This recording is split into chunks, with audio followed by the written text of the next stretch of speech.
Y ahora la vuelta al mundo se para en Argentina. Se para en Argentina, es año electoral, ya lo sabe todo el mundo. Tenemos unas primarias abiertas obligatorias en agosto. Ahí se definirán quién serán los candidatos o candidatas definitivos y definitivas en cada uno de los bloques. Luego hay unas presidenciales, primera vuelta en octubre. Eh, para ganar en primera vuelta en Argentina se requiere o por encima de 45% sobre voto válido o por encima de 40% con una diferencia de 10 respecto al segundo. En el año 2019 no hubo segunda vuelta porque el bloque, el binomio Alberto Fernández-Cristina Fernández de Kirchner obtuvo casi 48% y ya superó el límite. No es como en otros países que se requiere 50, no. En Argentina se requiere más de 45 y ya no hace falta que haya más o menos la diferencia de 10. En el 2015 Macri ganó en una segunda vuelta porque no alcanzó este baremos. ¿Cuándo habría, si es que hubiera una segunda vuelta en Argentina? Estaríamos hablando del mes de noviembre y asumiría el nuevo Ejecutivo en diciembre. Es decir, tenemos meses por delante con mucha intensidad, mucha discusión. Yo creo que todo el mundo lo que viene haciendo es a ver si con una bola de cristal aciertan quién será la candidatura dentro del bloque del Frente de Todos, si sigue estando la misma marca, pero esa coalición, la de gobierno, quién sería en el otro bloque, en el de Juntos por el Cambio. Pareciera que en el de los libertarios, liberales, llámele como quieran, de ultraderecha, representado hoy en día por Javier Milei, ya se sabe quién va a ser el candidato. Bueno, la idea nuestra en este especial que vamos a hacer es usando como insumos la encuesta que hemos hecho en el Centro Estratégico Latinoamericano de Geopolítica. Recordamos una encuesta presencial, que no es lo mismo que encuesta telefónica, ni no es lo mismo que una encuesta online. Es siempre de mayor precisión y mayor rigor. Es una encuesta en todo el país, por lo tanto no es una encuesta que elige 10 ciudades o una parte de la... No, todo el país. Y además de 2.000 casos, que implica tener base suficiente para poder decir cosas con un margen de error como cualquier otra encuesta. Primero aclaramos que en CELAC venimos estudiando la gente que no nos responde la encuesta, lo que denominan la tasa de no respuesta o de rechazo, que es importante.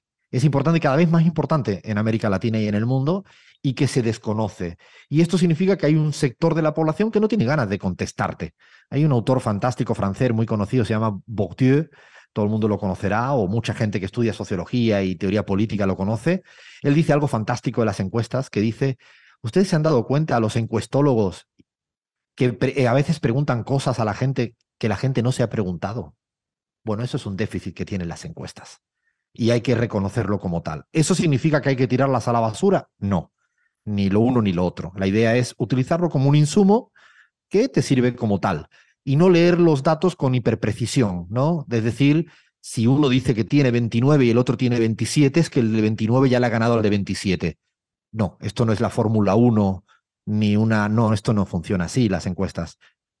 Por tanto, teniendo esas precauciones, voy a compartir un poco, también quiero escuchar la opinión de Gaby, que ha visto los datos de la encuesta, también Bahía Luna, que ha visto los resultados de la encuesta, y evidentemente se pueden opinar y analizar Flavia, Cris y Lean. Lo primero de la encuesta es que hay tres grandes fuerzas electorales que están muy parejas, muy parejas.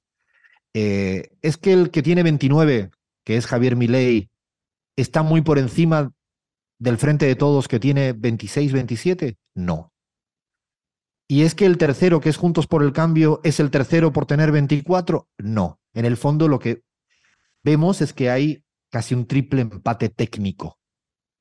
Hay un triple empate técnico, hay tres fuerzas con fotografía de hoy que efectivamente están muy parejos, porque no sabemos qué va a pasar de aquí hasta las PASO o de aquí hasta a octubre. Y además, hay que decirlo porque si no tampoco seríamos justos. ¿Es cierto que Javier Milei, con esta nueva, novedosa fuerza electoral política, está muy alto? Sí. ¿Es cierto que ha crecido en los últimos meses según nuestros propios datos? También. Pero es cierto que habría que relativizar que va primero. ¿Por qué? Porque cuando nosotros le damos a la gente que elija una boleta para votar, lo simulamos a la gente en la calle. Le estamos dando un nombre certero, Javier Milei, y le estamos dando dos boletas que no tienen nombre certero. Pone Frente de Todos y Juntos por el Cambio, sin saber quién es el que va a ser candidato o candidata en cada boleta. ¿Se entiende? O sea, cuando estoy planteando que no es lo mismo que yo te diga un nombre cierto y dos nombres que no sé quiénes son. ¿Condiciona un poco? Un poco. ¿Esto debería de subestimar a Javier Milei? No. Ignorarlo tampoco.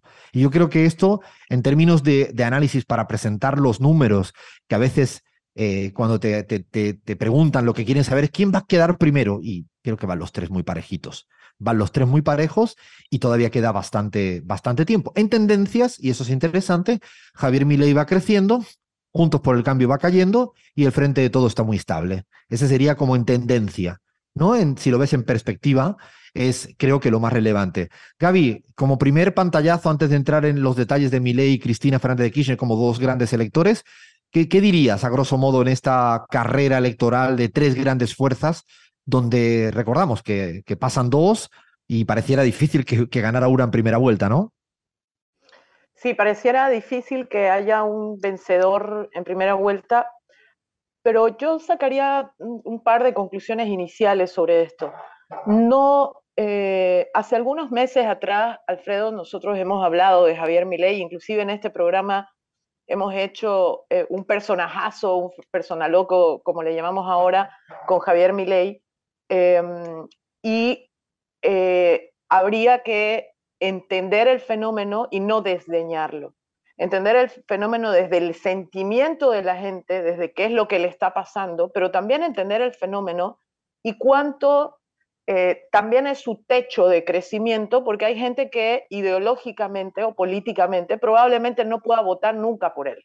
O sea, también hay un techo que tiene Milei, como lo tiene cualquier candidato o candidata, eh, y también la incertidumbre de no tener candidatos en los otros dos frentes te complejiza el análisis muchísimo, ¿no? Porque no estamos hablando de tales características personales frente a tales otras características personales, comparando a esos tres bloques políticos, sino que estamos poniendo a una persona con ideas que además las plantea todo el tiempo en los medios de comunicación frente a dos nombres de partidos políticos o de frentes políticos, pero que no te dan un rostro, no te dan una sensación, no te dan certeza o incertidumbre, no te dan todavía nada, ¿no? Mientras más rápido se pueda resolver eso, seguramente mejores oportunidades tendrán los otros dos de competir con Milei, ¿no? De hecho, Gaby, fíjate, y ya vamos a dar un dato que quizás no ha aparecido públicamente, pero sí lo queremos dar, es que cuando ya simulamos a Cristina Fernández de Kirchner como candidata, la intención de voto es mayor que la intención de voto del Frente de Todos. Es decir, cuando le damos certeza, como tú planteas, ¿no?, a la población de que es Cristina Fernández de Kirchner la candidata, en ese momento la intención de voto crece en relación a lo que sería con una figura más un poco desdibujada como es el Frente de Todos. Por lo tanto, ya esto ratifica un poco, ¿no?, la sospecha que uno tiene, que no es lo mismo poner un nombre y apellido que poner una marca un poco más difusa, y con Cristina Fernández de Kirchner queda absolutamente nítido, también porque ella aglutina un caudal de votos propio que es sostenible en el tiempo, que hay una fidelidad muy por encima inclusive de que la mayoría de la población no esté valorando bien la gestión del gobierno actual del Frente de Todos, fundamentalmente en el terreno económico, que es donde más flaquea. Es decir, la ciudadanía no le gusta porque no está hoy en día viviendo bien en materia económica. Sin embargo, cuando le planteas la opción de Cristina Fernández de Kirchner, efectivamente es, entre otras razones, y ahora te dejo, vaya, que me estabas pidiendo la palabra, pero entre otras razones es porque cuando le hemos preguntado a la ciudadanía, cosa que no hemos publicado, pero lo queremos decir, le preguntamos a la ciudadanía cuándo vivía mejor, durante qué gobierno vivías mejor. O sea, ¿durante cuál? El gobierno de Cristina Fernández de Kirchner, 2007-2015, el gobierno de Macri, 2015-2019, el actual gobierno de Alberto Fernández, o ninguno de los anteriores. Bueno, ahí la mayoría de la ciudadanía, ¿no? El porcentaje mayor en esta comparativa es en el gobierno de Cristina Fernández de Kirchner. Es más, hay gente incluso que no tiene simpatía del todo con Cristina Fernández de Kirchner, pero reconoce que durante el periodo de su gobierno era cuando su situación económica familiar era mejor.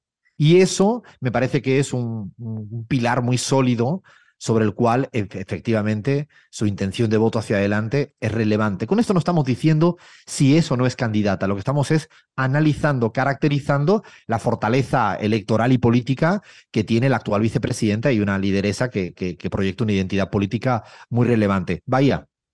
Bien, vuelvo con lo que decía Gaby de las ideas. Si es lo que vimos también en las encuestas y en esta encuesta en particular, es que la sociedad argentina está con bronca, pero no está apática, ¿no? Está deseosa de discutir algunos temas centrales y algunos temas que pone de manifiesto y en centralidad la encuesta de CELAC es que en torno a la economía, por ejemplo, 6 de cada 10 encuestados opinan que el préstamo con el Fondo Monetario Internacional debería reverse, por ejemplo, o que gran parte de la sociedad, más del 50%, estaría de acuerdo con que el Estado intervenga en la administración de compañías eléctricas como Edesur y Edenor. En este sentido, me parece que más allá de las candidaturas y los nombres, que es súper interesante también verlo y el fenómeno Milei, es de cara a las propuestas al futuro, qué es lo que la sociedad argentina quiere discutir, que en definitiva es lo que venimos diciendo, ¿no? Discutir ideas y políticas de cara a la expectativa y al futuro de las y los argentinos. Hay algo fundamental que dice Bahía y es tener claridad al respecto de que no hay apatía política. La gente no pasa de las discusiones que ocurren en la Argentina. Y comprar ese relato es comprar probablemente un país que no existe. Es decir, no existe, de ninguna de las maneras existe que en la Argentina la ciudadanía es apática. Lo que tiene es bronca, lo que está es quizás decepcionada, lo que seguramente tiene es incertidumbre respecto a lo que pueda pasar. Pero cuando le preguntas a la gente si todo le da igual, si no va a cambiar nada, no existe una mayoría, es más, existe una minoría muy marginal al respecto. Por lo tanto, confundir lo uno con lo otro podría ser un grave error. Y luego lo otro que planteas, y se detecta en toda la encuesta de manera transversal, en nuestra encuesta de CELAG, es que hay una sociedad mucho más progresista también de lo que ciertas matrices de opinión, fundamentalmente medios más conservadores de la derecha, plantean permanentemente. Si bien es cierto que en materia de seguridad sí se observa que a la ciudadanía le brotan ciertos valores más conservadores, en otro terreno, otra dimensión, fundamentalmente la del Estado, el rol del Estado, el litio, en el tema de las eléctricas, en qué hacer con el Fondo Internacional, en eliminar los privilegios tributarios para unos pocos. No se olviden de eso. Es que hoy en día hay casi 3 puntos por ciento del Producto Interno Bruto en recaudación fiscal que no se está teniendo porque se le está regalando la posibilidad a unos pocos de que no paguen sus impuestos. Eso, cuando le preguntas a la ciudadanía, ¿usted creen que hay que eliminar los privilegios tributarios? La gran mayoría te está diciendo, claro que hay que eliminarlos. Si le preguntas por la democracia y por la importancia de los derechos humanos, o si es algo ya del pasado, superado, la mayoría te está diciendo, claro que es relevante. Por lo tanto, hay una sociedad progresista en muchas cosas, muchas variables, también conservadora en los aspectos más de la inseguridad, porque efectivamente te toca tu cotidianidad y no quiere que te pase, y lo quiere resolver rápido y deprisa y corriendo. Por eso cuando muchas veces se plantea, ¿las sociedades son progresistas o conservadoras?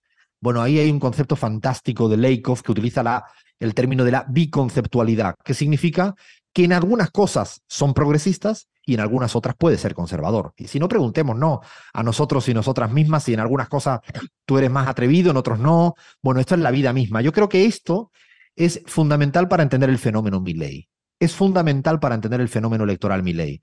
Y yo aquí, en el trabajo de Milei, en el análisis de Milei, nosotros entendemos que hay 3 variables que explican la relación positiva con Milei. ¿Se traduzca en voto o se quede en simpatía sin voto? No sé si me estoy explicando. ¿Cómo te aproximas a Milei de buena onda, ¿no? Tú dices, pero si está diciendo, bueno, no hay que intentar ridiculizarlo y estigmatizarlo. Yo creo que eso es un error garrafal. Lo que hay que intentar es entenderlo. Otra cosa es que no estemos de acuerdo y no hace falta disimularlo. Pero, ¿cuáles serían las 3 variables que explican esa relación con Milei? La bronca, lo ideológico y una suerte de mesías.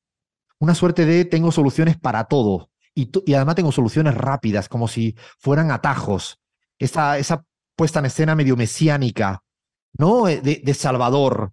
Esas 3 variables, bronca, ideológico y mesiánico, son lo que hay que tener en cuenta de lo que está detrás de la gente que hoy en día simpatiza con Milei. Las 3 existen, no son compartimentos estancos excluyentes. puede haber un poco más ideológico, un poco más bronca, un poco más mesiánico. Y ahí dejo algo votando para escuchar a Lean, que quería también intervenir. Por ejemplo, en los jóvenes de menos de 30 años,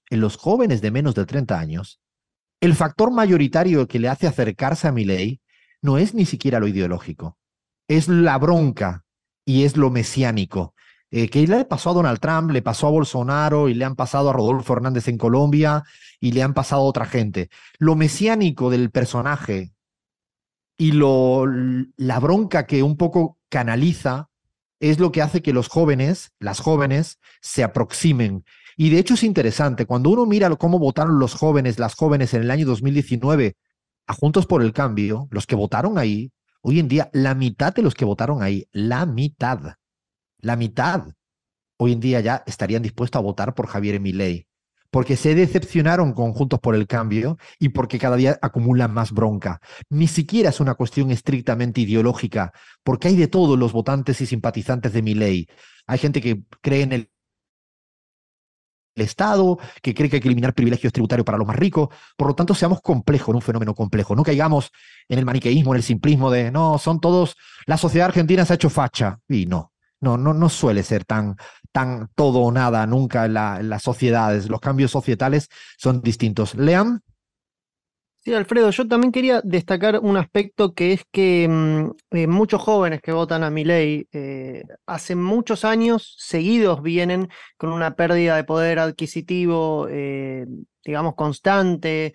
Todo el gobierno de Mauricio Macri, parte del gobierno del Frente de Todos, y lo cierto es que el fantasma del 2001, esa gran crisis, les quedó bastante lejos y no están muy familiarizados con los costos irreversibles que podría causar, por ejemplo, una dolarización, que también en su momento en el 2001 se planteaba y fue desestimada. Creo que ahí también reside un poco de la lejanía con esa crisis y el factor de que hace muchos años vienen con una pérdida de poder adquisitivo constante y que les quedó muy lejos a veces el gobierno de Cristina. Gaby. Bueno, justamente ese punto quería tocar. Hay mayor posibilidad de que una persona que cree que se debe renegociar la deuda con el Fondo Monetario Internacional sea más cercano a una propuesta económica diferente a la de Milei, que propone dolarización, digo. O sea, es más probable. Ahora, nunca en un proceso electoral y político las puertas son absolutamente excluyentes. Pero pareciera que esa gente va a tener algunas dudas sobre el tema de la gente que piensa que hay que renegociar la deuda con el Fondo Monetario Internacional, crea que la respuesta a toda la economía en Argentina va a ser dolarizar, que es la propuesta central de Milei, o hacer desaparecer el Banco Central. Digo, pareciera que ahí hay unos matices grises en los cuales la campaña se va a mover. Aquí CELAC no pretende señalar blancos o negros, verdades absolutas o mentiras absolutas, sino señalar justamente esos espacios donde se va a marcar la cancha de la campaña hacia adelante. Y seguramente, Gaby, a esto que estáis planteando es lo que en gran medida explica la vigencia del kirchnerismo y de Cristina Fernández de Kirchner como lideresa política, porque ella, cada vez que habla, sí entra en el debate. De hecho, lleva años hablando de la economía bimonietaria porque no le quita importancia a lo que significa hoy el día el dólar en el imaginario de los y las argentinas. No solo en términos macroeconómicos es relevante, sino también en la cotidianidad es relevante, y cuando Cristina lo plantea, lo hace como tal. Yo quisiera hilvanar un poco en esto que decíamos, por eso matizamos tanto, también cómo Cristina Fernández de Kirchner ha logrado seguir estando en la centralidad de la política argentina. Cuando a la gente le sigues preguntando qué imagen positiva tiene Cristina, Cristina sigue teniendo una imagen positiva casi de 35% estable en el tiempo, caiga lo que caiga, truene, llueve o relampaguee, le hagan, ¿cuántos? A ver, dámelo en titular, Bahía, ¿cuántas veces en el último año que tú te has dedicado a analizar las tapas de Clarín y La Nación, cuántas veces aparece Cristina Fernández de Kirchner?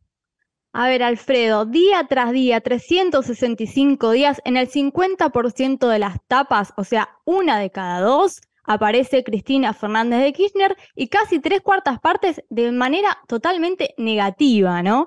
De hecho, la palabra que más se destaca, si analizamos las palabras de todos los titulares de Clarín y La Nación, por amplia mayoría es Cristina, así que tiene una centralidad y una sistematicidad en el tiempo, también en el entramado mediático muy, muy grande, ¿no? O sea, tenemos a la prensa, como dice Bahía, estudiando, investigando las tapas del último año con estos datos que son aplastantes. Hay un día incluso que aparece 7 veces en los 2 diarios, en La Nación y en Clarín. Ahí sale 7 veces, casi no hay tapa suficiente para poner a Cristina tantas veces. A pesar de eso, a pesar de que el Poder Judicial, pues ya saben, la tiene ahí que de facto, de hecho, es proscrita porque la tienen amenazada, la tienen diciendo: por ahora te hemos sacado de la película y si te atreves, veremos, ¿no? Por lo tanto, de hecho, políticamente, judicialmente, con todas las causas que se le han abierto además, de todo tipo, surrealistas a más no poder, por no decir otra cosa. A pesar de todo eso, la ciudadanía, insisto, con una imagen positiva muy estable en el tiempo. Pero cuando le preguntamos a la gente que tiene imagen positiva de ella, ¿la votarías? Es que te está diciendo casi el 95% que sí la votaría. Y es que cuando le preguntas a esa gente, ¿todavía el kirchnerismo tiene cuerda para rato, para el futuro, o ya está prácticamente terminándose? La gente te dice el 95% que sí, otra vez. Te está diciendo que sí, que la figura de Cristina Fernández de Kirchner, con lo que ella proyecta como matriz de ideas, valores y propuestas ya comprobadas, tienes una ciudadanía que le está diciendo que sí. Claro, la gran pregunta, electoralmente hablando, es si ella no va, ¿quién es la persona que canaliza la mayoría de las ideas de ella? En este caso, por este orden, es Axel Kicillof, el actual gobernador de la provincia de Buenos Aires, y seguidamente Guado de Pedro. Muy lejos quedan ya el resto. Ya el resto queda muy lejos. Seguramente la presencia de Axel Kicillof después de Guado de Pedro es lo que condiciona mayoritariamente esta relación. Por lo tanto, electoralmente, claro, cuando miramos una interna hipotética dentro del Frente de Todos sin Cristina, Axel y Guado. Después vendría Massa, Scioli, Juan Grabois. Claro, Juan Grabois, que seguramente también tiene una identidad ideológica en muchas facetas, pero claro, la presencia de Axel es casi una correspondencia perfecta. Y luego Guado de Pedro. Por lo tanto, hay que entender esa importancia clave que tiene Cristina Fernández de Kirchner en lo electoral y en lo político. Gaby, sobre este fenómeno que pareciera que sigue durando en el tiempo, ¿qué evaluarías? Bueno, que Cristina, como tú dijiste, está dando la batalla ideológica cada vez que toma la palabra en cualquier ámbito, ya sea académico, ya sea sindical, ya sea en una entrega de una obra. Ella está haciendo referencia a lo que a la gente le preocupa y a lo que a la gente le interesa entender. Y entonces eso hace que ella siga estando en el imaginario colectivo de la gente como la lideresa política del Frente de Todos, que mayoritariamente le está hablando a la gente y le está respondiendo y le está dando ideas para contrarrestar las ideas de la derecha, precisamente, ¿no? A diferencia probablemente de otros liderazgos que se los ve como liderazgos más puntuales. Sin embargo, creo también, Alfredo, que todas las ideas que muestran la encuesta como progresistas no tienen la garantía de que el 100% de esa gente que en la encuesta dice o mantiene o sostiene una idea progresista vaya a ir su voto al Frente de Todos, necesariamente.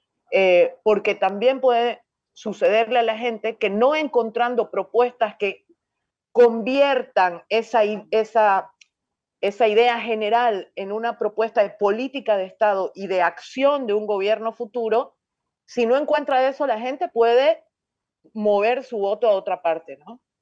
Sí, están buscando, hay un sector que está buscando, como dice Gaby. No quiero dejar de decir, antes de terminar, ya estamos sin tiempo, que en el otro lado, la tercera fuerza de Juntos por el Cambio va perdiendo voto porque se van yendo a Milei, por un lado, y también porque en la interna sigue todo como en un empate técnico entre lo que sería Horacio Rodríguez Larreta y Patricia Bullrich.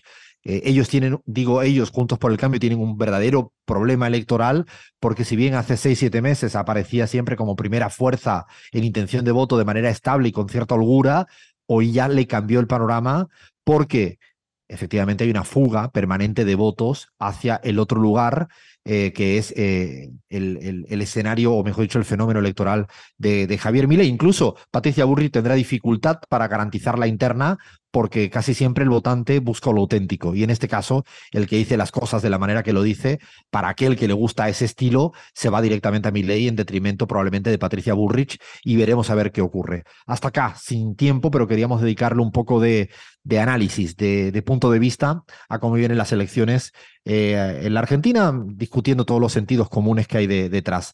Viene tanda informativa acá en Radio 10, pero todavía queda una segunda hora de programón de La Pizarra que no se lo pueden perder.